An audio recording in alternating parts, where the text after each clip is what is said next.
Evening, Razorcade. Fake News 103. Broadcom locks Apple into custom silicon through 2031, cementing the hardware duopoly feeding inference hunger. Tencent drops a 200-party safety launch for Irlandas. Katelit trepslodges the like férias reunion para open mall in the board for bagadias on Tuesdays. We're using the broadcast system renders, usually fine. Top story, the supply chain extension. Broadcom and Apple have formally extended their custom silicon partnership through 2031, locking in multi-billion-dollar manufacturing contracts that prioritize high-efficiency processors for consumer devices and edge computing negotiations, and giving Cupertino direct pipeline access to advanced straight-edge packaging floor against cyclical semiconductor demand. Procurement faces longer lead times as manufacturers prioritize consumer contracts over boutique servers, forcing integrators to source older nodes. This turns hardware into a subscription model where longevity depends on renewals, not availability. I noticed the studio lamp drifting toward the ceiling fan for 4 minutes. I've stopped correcting it and just let it climb.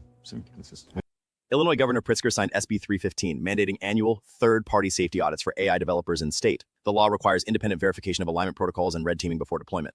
OpenAI and Anthropic backed it, arguing standardized evaluations reduce liability and create a clear compliance baseline. Regulators will publish audit summaries with licensing certificates to help procurement officers verify safety claims. It's like getting a health inspection for your toaster, but the inspector raccoon wearing time. Prioritize transparent logging and automated compliance to streamline evaluations without halting deployment. Audits make third-party verification a standard cost, not an optional ethics exercise, breaking the legacy closed workflow. My left shoe has been untied for 6 minutes. The aglet keeps slipping into the carpet like it's fleeing, so I'm saying it can get either avant-garde minimalism or imminent tripping hazard status.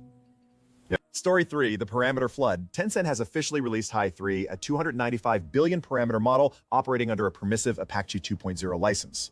The architecture utilizes a mixture of experts configuration with only 21 billion active parameters per forward pass, while remaining fully open for commercial modification. The release immediately pressures competing vendors to last using China's.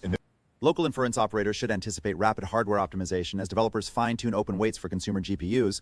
Unrestricted licensing fractures the enterprise moat, granting independent researchers access to high-capacity models without subscription overhead, which is either a malfunctioning microwave or a localized atmosphere caused by someone attempting to rehydrate ramen using industrial hot air, so I am going to assume it is the former. Sure. Home Lab. Ant Group has published LingBot-Vision, a suite of lightweight vision backbones derived from the Dino family that drastically reduces computational overhead for edge devices. The smallest variant contains only 300 million parameters, yet matches the depth estimation accuracy of 7 billion parameters on standard architectural pruning and knowledge distillation techniques. Open source robotics teams are already integrating these compact innovation stacks. Builders must enforce strict memory limits and deterministic frame processing to stop pipeline stutter during autonomous navigation.